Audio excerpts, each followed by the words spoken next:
बच्चों, कैसे हैं आप सभी। आशा करता हूँ सभी अच्छे होंगे। आज हम इस वीडियो में देखेंगे class 10th NCERT mathematics exercise 3.2 का क्वेश्चन नंबर 4। देखिए क्वेश्चन नंबर 4 क्या दिया हुआ है।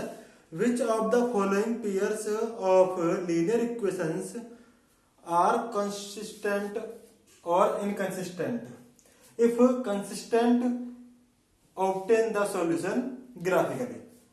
मतलब क्या है कि नीचे पेयर दिए हुए हैं, इक्वेशंस के पेयर दिए हुए हैं। पहला पेयर दिया हुआ है x plus y is equal to 5 और 2x plus 2y is equal to 10। अब बात ये आती है, क्वेश्चन में दिया कि which of the following pair of linear equations are consistent और inconsistent if consistent obtain the solution graphically. अगर मान लो कि इसके सॉल्यूशन मतलब इसके जो पेयर हैं वो कंसिस्टेंट निकलते हैं तो हमें सॉल्यूशन ग्राफिकली शो करना पड़ेगा, और इनकंसिस्टेंट निकलते हैं तो कोई दिक्कत वाली बात ही नहीं है। चलिए, जैसे क्वेश्चन नंबर 3 में हमने देखा कि अगर मान लो a1 upon b1 is not equal to a1 upon a2 is not equal to b1 upon b2 था, तब भी इनकंसिस्टेंट था। और अगर मान लो a1 upon a2 is equal to b1 upon b2 is equal to c1 upon c2 है, तब भी कंसिस्टेंट होगा, है ना। But a1 upon a2 is equal to b1 upon b2 is not equal to c1 upon c2 है, इस condition में होता था वो इनकंसिस्टेंट। क्यों?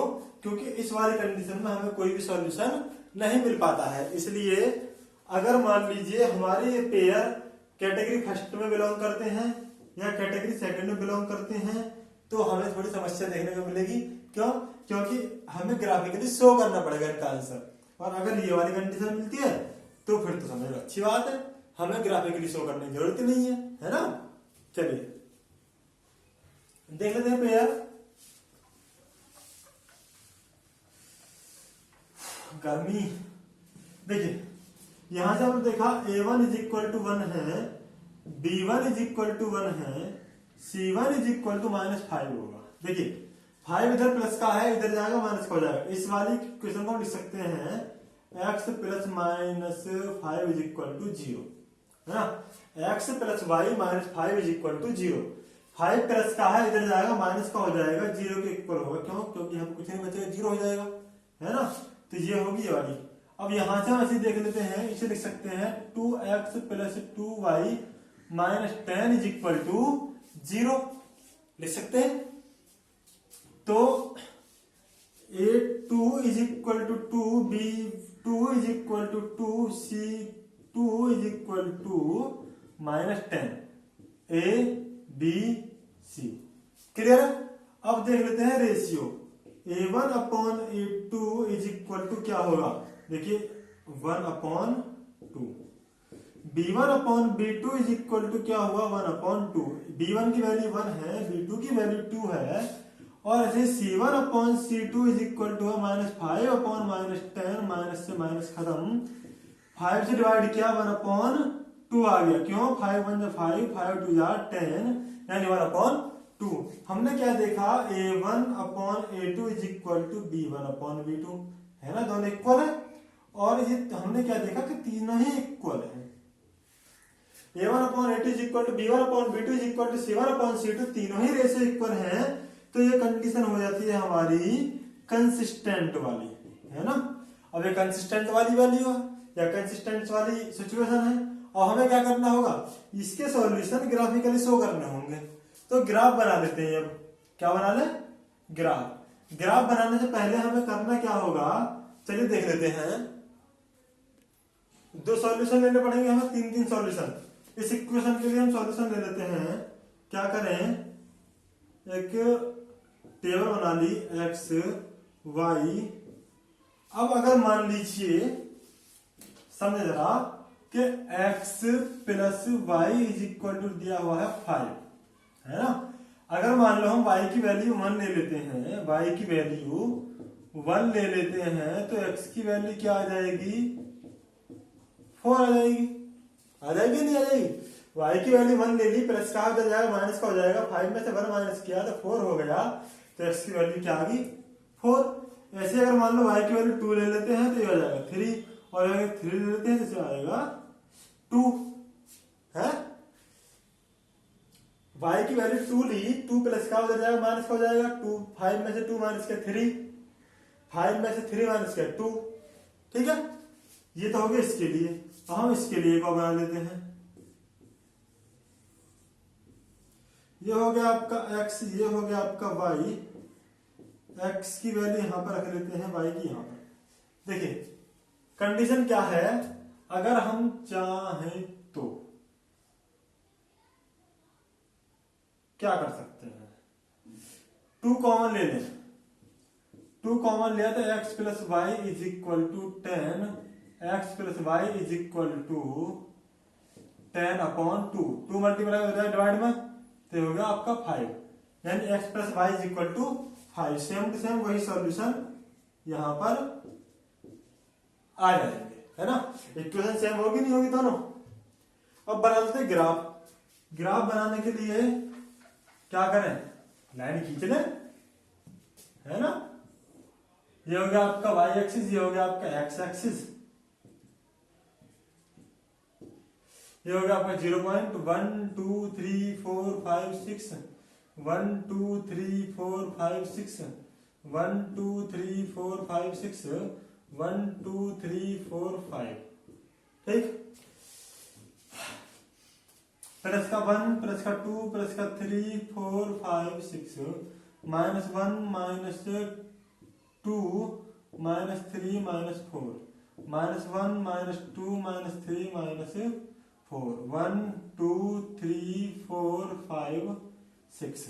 ये दिया हुआ 4, 1, तो x पर 4 y पर 1, x पर 4 y 1 1 कहां गया, लगभग यहां हो गया।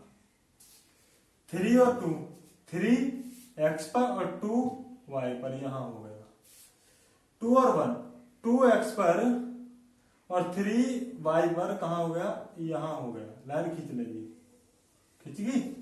ऐसे सेम टू सेम ये है, इसके लिए भी ये लाइन हो जाएगी, हो जाएगी, कोई दिक्कत वाली बात नहीं है। तो ये हो गया आपका इसका ग्राफिकली रिप्रेजेंटेशन। समझ में आया? चलिए सेकंड पार्ट देख लेते हैं इसका, क्या दिया हुआ है। दिया हुआ है second part, x minus y is equal to 8, 3x minus 3y is equal to 16, है ना। चेंज कर लें, x minus y minus 8 is equal to 0, 3x minus 3y minus 16 is equal to 0। Plus का है 16 इधर जाएगा, माइनस का हो जाएगा, प्लस का है 8 इधर जाएगा, माइनस का हो जाएगा। a1 is equal to 1, b1 is equal to 1 minus का, और c1 is equal to minus का 8, माइनस का 1 माइनस का 8। यहां पे हमने देखा a2 is equal to 3, b2 is equal to minus 3, c2 is equal to minus 16, यहां से रख लिए a1 a2 b2 c2। Clear? Ratio देख लेते हैं, a1 upon a2 is equal to 1 upon 3, होगा नहीं होगा, a1 1 a2 3। ऐसे ही b1 upon b2 is equal to हुआ minus 1 upon minus 3, minus minus cancel हो गया। ठीक, c1 अपॉन c2 हुआ आपका माइनस 8 अपॉन माइनस 16, माइनस से माइनस कैंसिल, 8 1 8 2 16, यानी 1/2 है।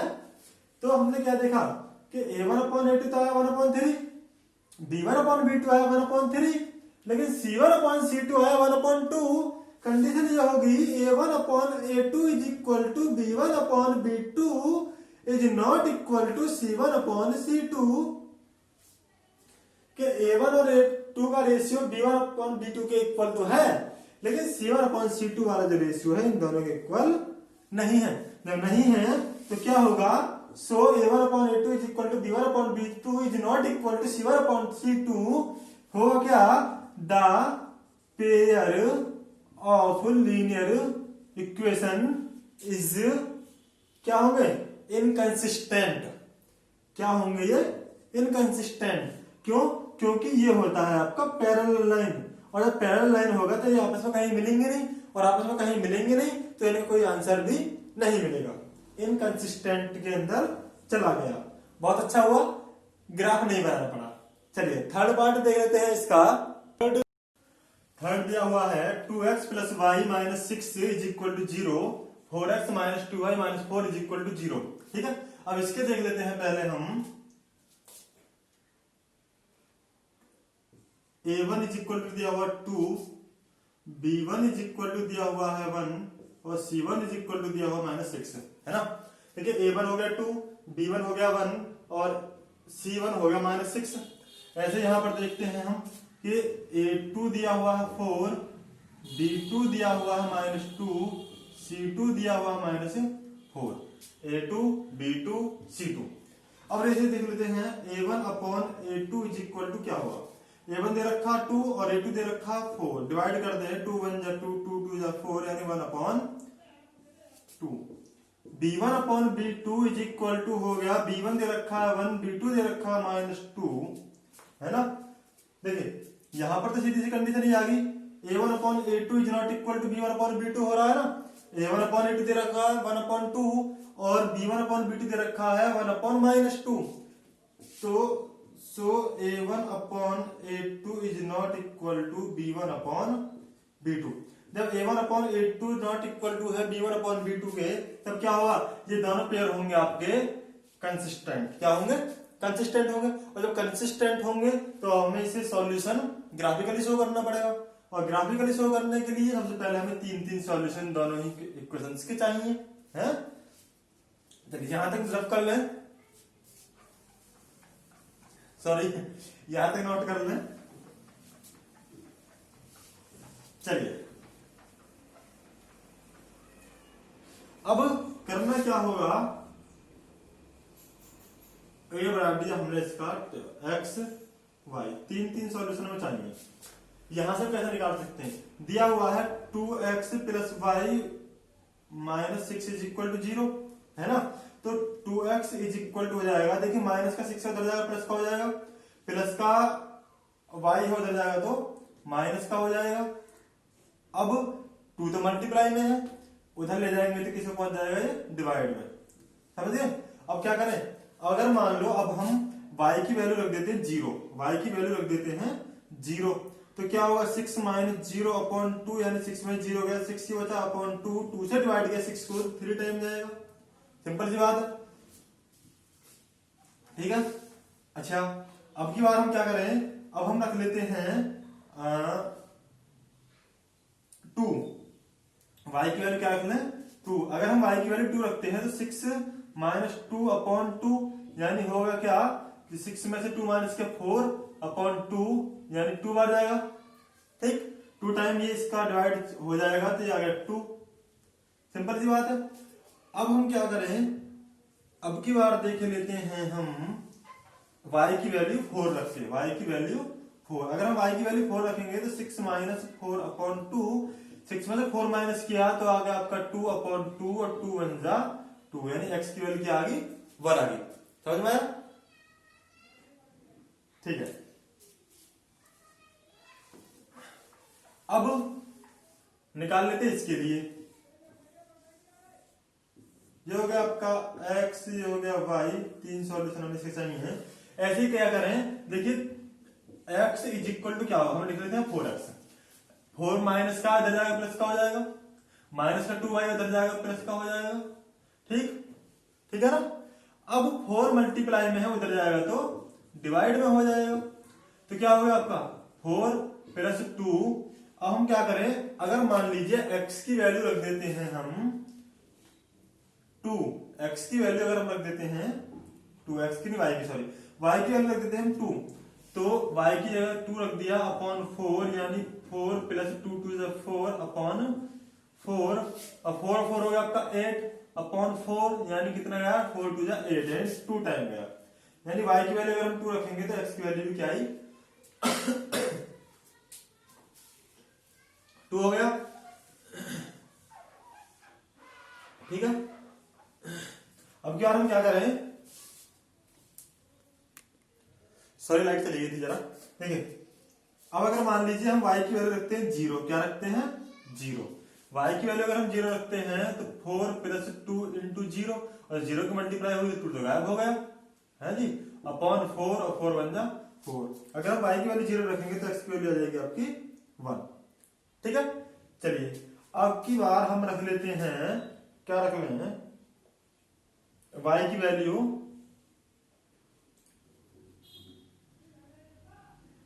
4 रखते हैं, y की वैल्यू 4 रखते हैं। अगर मान लीजिए y की वैल्यू हम 4 रखते हैं तो ये हो गया आपका 4 टू जा 8, 8 और 4 हो गया 12, 12 अपॉन 4, 4 3 जा 12, समझ गए ना। अगर मान लो y की वैल्यू 4 रखते हैं, 4 की मल्टीप्लाई 2 के साथ की 8 हुआ, 8 को 4 के साथ ऐड किया 12 हो गया, 12 को डिवाइड किया 4 से तो 3 हो गया, यानी y की वैल्यू अगर 4 है तो x की वैल्यू आ गई आपकी 3। ठीक है, चलिए अब हम इसे ग्राफिकली प्रेजेंट कर लेते हैं। होगा क्या, अब बना लेते हैं हम ग्राफ, इसे भी मैं यहां से कर देता हूं रफ। ग्राफ बना लेते हैं, ये हो गया y एक्सिस, ये हो गया आपका x एक्सिस,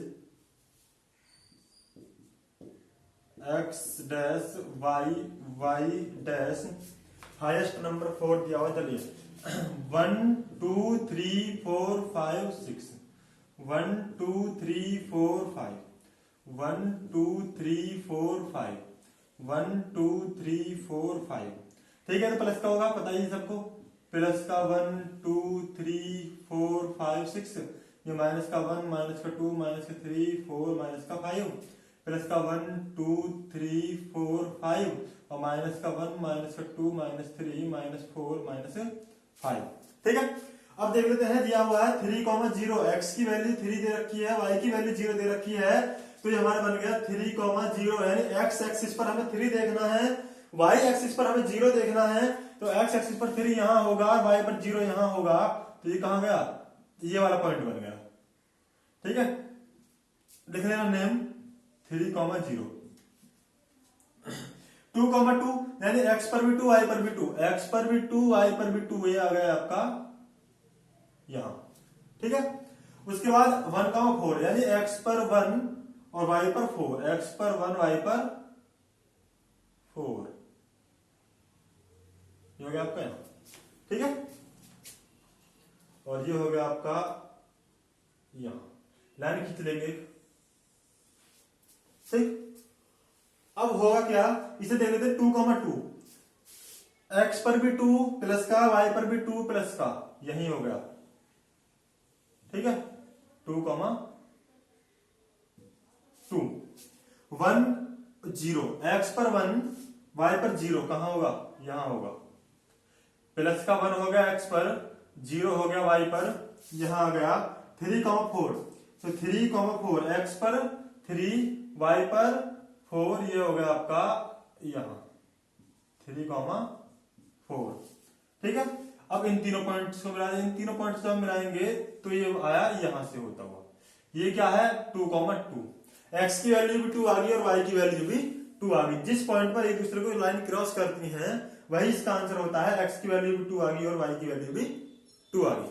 ठीक है, चलिए देख लेते हैं फोर्थ, दिया हुआ है question number 4, 2x minus 2y minus 2 is equal to 0, 4x minus 4y minus 5 is equal to 0। देख लेते हैं x y से a b और c की वैल्यू, a1 दिया हुआ है 2, b1 दिया हुआ है माइनस का 2, c1 दिया हुआ है माइनस का 2, है ना, a1 2 b1 minus 2 c1 minus 2 लिख दिया, कोई परेशानी वाली बात नहीं है। a2 is equal to 4, b2 is equal to minus 4, c2 is equal to minus 5, minus 4 यहां से आ गया, माइनस 5 यहां से आ गया, 4 यहां से आ गया, a1 a2 b2 c2। ठीक है, चलिए रेशियो देख लेते हैं, a1 upon a2 is equal to हो गया 2 अपॉन 4, a1 की वैल्यू 2 यहां से देखी, a2 की वैल्यू वहां से देखी, दोनों को पुट कर दिया, देखा क्या कि 2 से तो 4 2 टाइम चला गया, 1 अपॉन 2, 2 1 जा 2, 2 2 जा 4, है ना।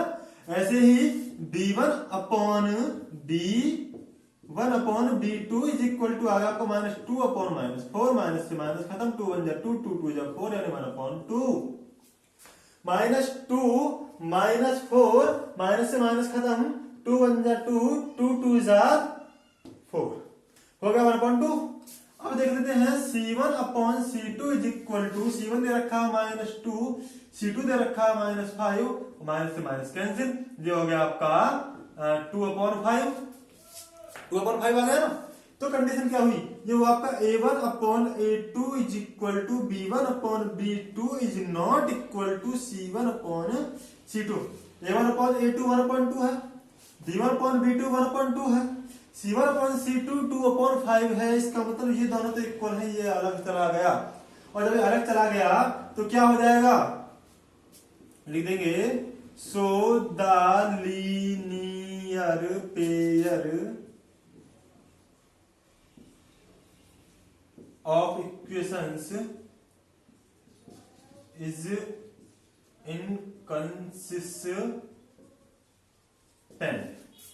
इनकंसिस्टेंट होंगे ये इस वाली कंडीशन में सिर्फ जब A1 upon A2 is equal to B1 upon B2 is not equal to दिया हुआ हो C1 अपॉन C2 के, तब ये होता पेयर हो जाता है आपका इनकंसिस्टेंट। और इनकंसिस्टेंट होगा तो इसे हम ग्राफ पे शो नहीं करते हैं। समझ में आया? वीडियो कैसा लगा जल्दी से कमेंट सेक्शन में बताएं। जिन्होंने अभी तक वीडियो